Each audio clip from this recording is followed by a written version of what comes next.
बहुत से लोग सवाल करते हैं कि आखिर कबीर साहब किस प्रकार का संदेश देने के लिए इस संसार में आए। पहले तो ये समझ लो कि कबीर साहब किसी जाति विशेष, किसी धर्म विशेष, किसी वर्ग विशेष को संदेश देने के लिए यहाँ नहीं आए। उनकी नज़र में हम सब परमात्मा के जीव हैं। उनकी नज़र में एक परमात्मा की संतान है। उस एक परमात्मा को याद दिलाने के लिए कबीर साहब इस संसार में आए और सबको एक सा ही उपदेश दिया। ये नहीं कि हिंदुओं को बोला राम राम जप लो और मुसलमान को कहा अल्लाह अल्लाह जप लो, बिल्कुल नहीं। वो तो ये कहते हैं भाई रे दो जगदीश कहाँ से आया। जब हिंदू मुसलमान लड़ने लगे, झगड़ा करने लगे कि हमारा राम बड़ा हमारा अल्लाह बड़ा, तो कबीर साहब ने समझाया कि भाई राम और अल्लाह दो नहीं है।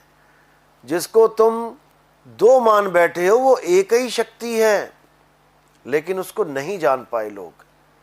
इसलिए कबीर साहब ने सार शब्द यानी एक नया नाम दिया उसको। अगर राम और अल्लाह करते तो फिर यही झगड़ा हो जाता। हिंदू कहते कि हमें अल्लाह नाम नहीं चाहिए, मुसलमान कहते हैं हमें राम नहीं चाहिए। तो कबीर साहब ने ना अल्लाह यूज किया ना राम यूज किया। नाम दीक्षा के वक्त उस संदेश को सार शब्द रूप में, सार शब्द के नाम पे उसको दान में दिया, जिसकी महिमा कबीर साहब ने गाई परमात्मा की। उस परमात्मा को कबीर साहब ने शब्द नाम दिया। शब्द जिसको बोला है कि शब्द शब्द सब कोई कहे, वह तो शब्द विदेह और जीवा पे आवे नहीं, निरख परख कर ले। यानी शब्द शब्द सब कोई कहे, परमात्मा का तो किसी को पता नहीं चला कहाँ है कैसा है, लेकिन शब्दों को पकड़ के बैठ गए। ध्यान देना इस बात पे, किन शब्दों को पकड़ के बैठ गए? जो शब्द अक्षरों से बनते हैं।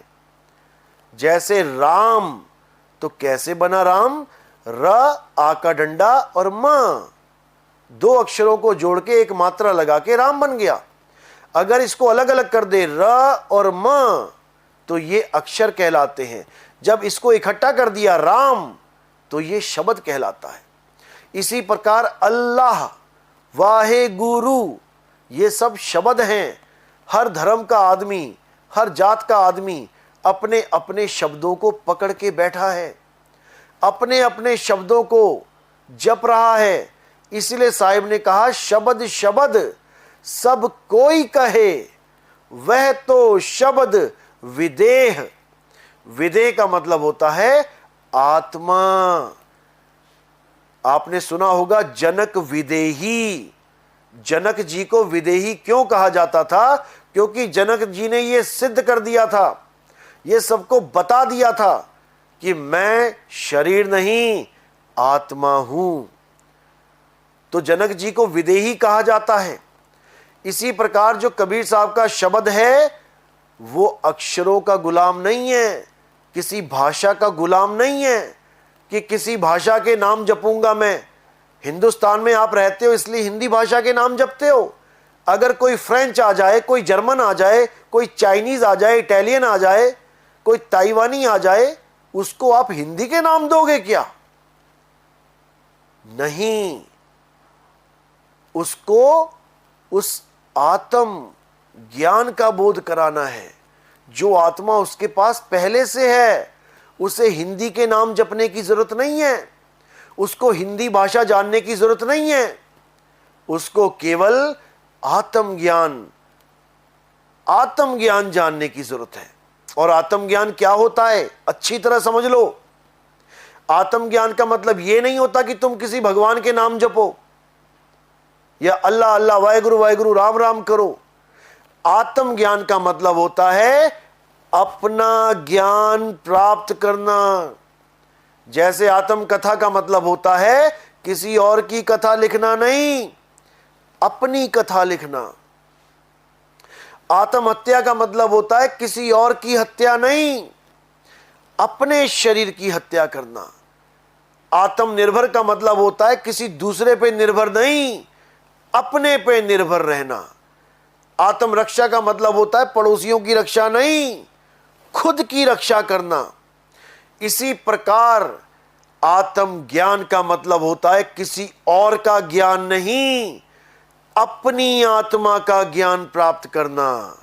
इसी को आत्मज्ञान कहते हैं। इसीलिए कबीर साहब ने केवल आत्मज्ञान की बात करी है, ना कि मंत्र ज्ञान की, कि हिंदी पंजाबी उर्दू फारसी के नाम जप के तुम सोच रहे हो कि तुम्हारी मुक्ति हो जाएगी। अरे ये अक्षर हैं, इंसानों के द्वारा बनाए गए अक्षर हैं, जीभ से, होंठ से, कंठ से बोले जाने वाले अक्षर हैं। अगर किसी की जीभ ना हो तो वो भगवान का नाम ना ले पाए। लेकिन कबीर साहब ने बिल्कुल खंडन कर दिया। उन्होंने कहा जल में मीन प्यासी और मोहे देखत आवे हासी, आत्म ज्ञान बिना नर भटके, कभी काबा कभी काशी। मुसलमान भाई आत्म ज्ञान यानी परमात्मा को प्राप्त करने के लिए काबा में जा रहे हैं। हिंदू भाई आत्म ज्ञान यानी परमात्मा को प्राप्त करने के लिए काशी में जा रहे हैं। लेकिन कबीर साहब कह रहे हैं कहीं जाने की जरूरत नहीं है, बंदे खोज दिल हर रोज। दिल का मतलब ये धड़कने वाला दिल नहीं, दिल का मतलब हृदय, हृदय का मतलब होता है आत्मा। जब भी हम शब्दों के अर्थ ढूंढेंगे तो उसमें दो प्रकार के अर्थ होते हैं। एक होता है शब्दार्थ, शब्दार्थ, और एक होता है भावार्थ। जब भी हम हृदय शब्द यूज करते हैं संतों की वाणियों में या कहीं पर भी, चाहे हनुमान जी ने अपने हृदय की बात क्यों ना की हो, वो आत्मा के ऊपर संकेत होता है। इसीलिए साहिब ने कहा जब लगना चीन्होगे आत्म, तब लगना मिली है परमात्म। आत्म चीने परमात्म चीने, संत कहावे सोए, और यह भेद काया से न्यारा, बूझे बिरला कोई। यह आत्मा का भेद काया से न्यारा है। कबीर साहब आत्मा का ज्ञान देने के लिए आए थे, ना कि शरीरों की पूजा करवाने के लिए आए, ना कि मंत्रों का जाप करवाने के लिए आए। अरे मोको कहां ढूंढे रे बंदे, मैं तो तेरे पास में। ना मैं जप में, ये सारे जप छोड़ दो। ना मैं तप में, तपस्या करनी छोड़ दो। ना एकांत निवास में, ये जंगलों में जाना छोड़ दो। वो तुम्हारे हृदय में विराजमान है। जंगल में क्या ढूंढने जा रहे हो? घर बैठे परमात्मा मिलेगा। गुरु ग्रंथ साहब में साफ बोला गया है, हृदय नाम ध्याओ और घर बैठे प्रभु पाओ। अपनी आत्मा को जानो। गुरु ग्रंथ साहब में बताया गया परमात्मा कहां वास करता है, वो राम कहां छुपा हुआ है। आत्म मही राम, राम में आत्म, चीनस गुरमुख विचारे। वो हमारा रमता राम हमारी आत्मा में छुपा हुआ है। वो कहीं बाहर नहीं है कि मैं उसको ढूंढने के लिए कहीं जाऊं। अरे ज्यों तिल माही तेल है और ज्यों चकमक में आग, तेरा साईं तुझ में है। जाग सके तो जाग, हे प्राणी जाग जा। तेरा परमात्मा तेरी आत्मा में छुपा है। अगर तू अपनी आत्मा में ना खोज के संसार में खोजता है तो तेरी हालत उस हिरण के जैसी हो जाएगी कि कस्तूरी कुंडल बसे और मृग ढूंढे वन माही। ऐसे रमता राम है ये दुनिया जाने नहीं। वो हिरण कस्तूरी को ढूंढता ढूंढता सारी उम्र बर्बाद करके एक दिन कहीं जंगल में मर जाता है। सारी उम्र कस्तूरी उसके पास होती है लेकिन उसको प्राप्त नहीं कर सकता। इसी प्रकार आत्मा तुम्हारे पास है, आत्म ज्ञान भी तुम्हारे पास है। बस तुम्हें एक भेदी गुरु चाहिए और तुम्हारा ज्ञान तुम्हें ही दे दिया जाएगा। तुम्हें इन जड़ वस्तुओं से छुड़वा दिया जाएगा, तुम्हें इस संसार से अलग कर दिया जाएगा और तुम्हें स्थित प्रज्ञ बना दिया जाएगा। तुम अपनी आत्मा में रमण करोगे, तुम अपनी आत्मा को जानोगे, ना कि तुम त्रिकुटी में ध्यान लगा के प्रकाश को देखोगे। ये सब अज्ञान है। ना मैं प्राण में, नहीं पिंड में, ना ब्रह्मांड आकाश में, ना मैं त्रिकुटी भंवर गुफा में, नहीं श्वासों की श्वास में, और खोजी होए तुरंत मिल जाऊं एक पल की तलाश में। एक पल में तुम्हें एड्रेस पता लगेगा परमात्मा का कि वो कहां रहता है, जब तुम्हें भेदी गुरु मिल जाएगा, उस वस्तु का ज्ञान मिल जाएगा जो तुम्हारे पास ही है। अरे भीखा भूखा कोई नहीं, सबकी गठड़ी लाल, और गांठ खोल देखा नहीं ताते भय कंगाल। वो गांठ खोलने की विधि आपको एक गुरु बताएगा। उस वस्तु को गुरु ही प्राप्त करवा सकता है, उसका भेद गुरु ही बताएगा। अरे वस्तु कहीं ढूंढे कहीं, और कैसे लागे हाथ, गुप्त वस्तु तब मिले, भेदी लीजे साथ, और भेदी लीना साथ में। दीनी वस्तु लखाए, और कोटि जन्म का पंथ था, पल में पहुंचा जाए। करोड़ों जन्म लग जाएंगे उस आत्मा को ढूंढने में, लेकिन जब भेदी गुरु मिलेगा तो तुम्हें पल में आत्मा का ज्ञान करवाएगा, तुम्हें एक पल में बताएगा वो आत्मा कहां विराजमान है। उसके बाद तुमने क्या करना है, सारे ध्यान को, जो तुम्हारा संसार में फंसा हुआ है, उस ध्यान को इकट्ठा करके एक कछुए की तरह अपने आप में स्थित हो जाना है। जैसे कछुआ अपने हाथ पैर निकाल के विचरण करता है, और जब उसके सामने खतरा आ जाता है तो वो कहीं भागता नहीं है, किसी जमीन में नहीं घुसता, किसी पेड़ पे नहीं चढ़ता, किसी झाड़ियों में नहीं भागता, वो जहां पर भी होता है वहीं पे सिमट जाता है। इसी को स्थित प्रज्ञ बोला गया है। यही कबीर साहब कहते हैं, सूरत फंसी संसार में, अरे तासे पड़ गई दूर, सूरत बांध स्थिर करो, आठों पहर हुजूर। उस भटके हुए ध्यान को अपनी आत्मा में लगाओ। तुम्हारी आत्मा में तुम्हारा प्रभु छुपा हुआ है, तुम्हें नहीं समझ में आ रहा, और तुम वन वन फिरते जा रहे हो, तुम पता नहीं कहां कहां जा रहे हो। साहिब कहते हैं, ना मंदिर में, ना मस्जिद में, ना ब्रह्मांड आकाश में, और मोह को कहां ढूंढे रे बंदे, मैं तो तेरे पास में। इसको समझना है। वो रमता रमैया राम सब में रमा है, तुझ में राम मुझ में राम, अरे सब में राम समाया, और सबसे कर लो प्रेम, जगत में कोई नहीं पराया।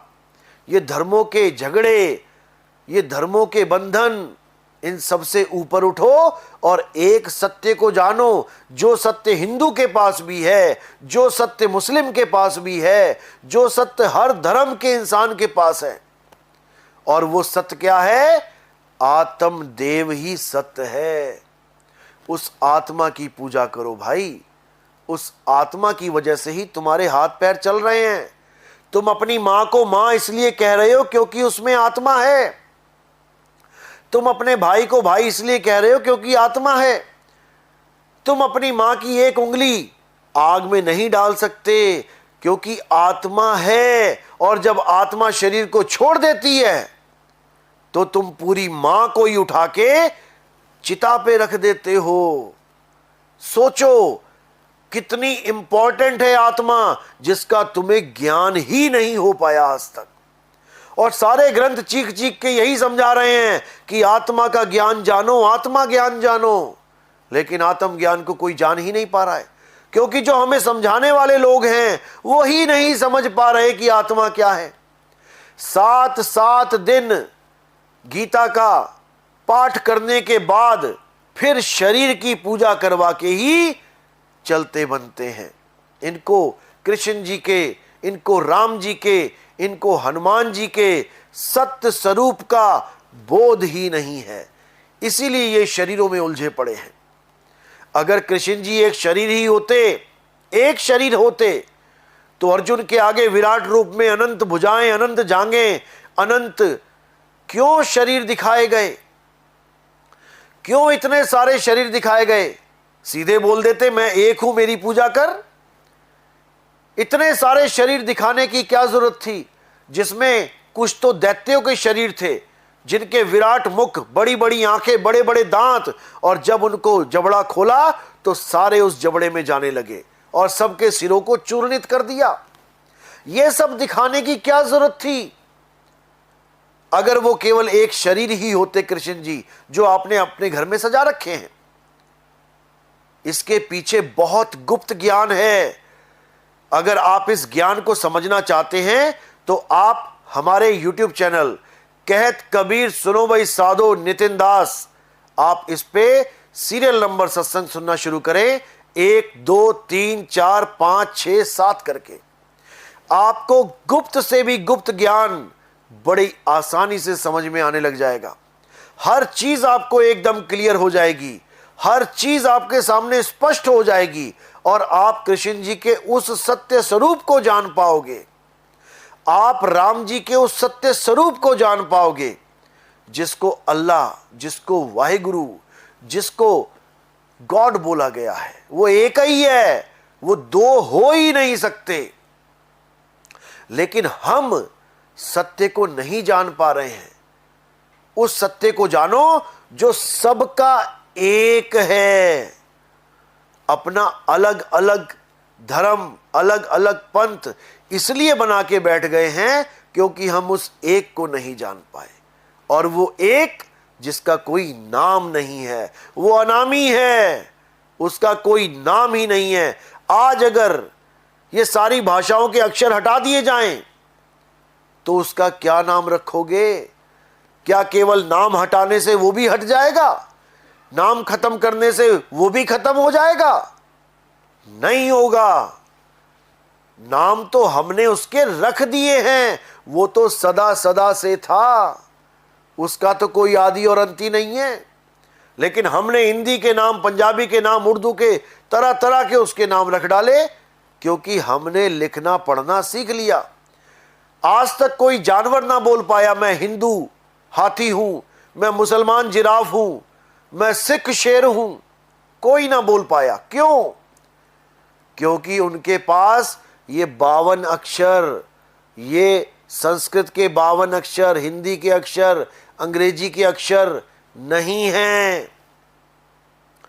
अगर उनके पास अक्षर होते तो वो भी अपनी कोई ना कोई धर्म जात बना के बैठ गए होते।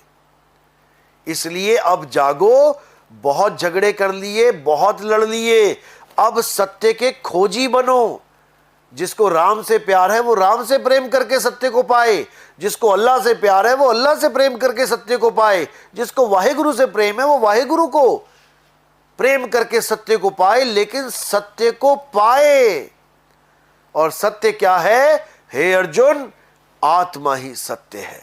आत्मा के अलावा कोई सत्य है ही नहीं। और आत्मा को कोई ये ना समझे जीवात्मा। आत्मा का मतलब है आत्म देव, देवों का देव, आत्म देव।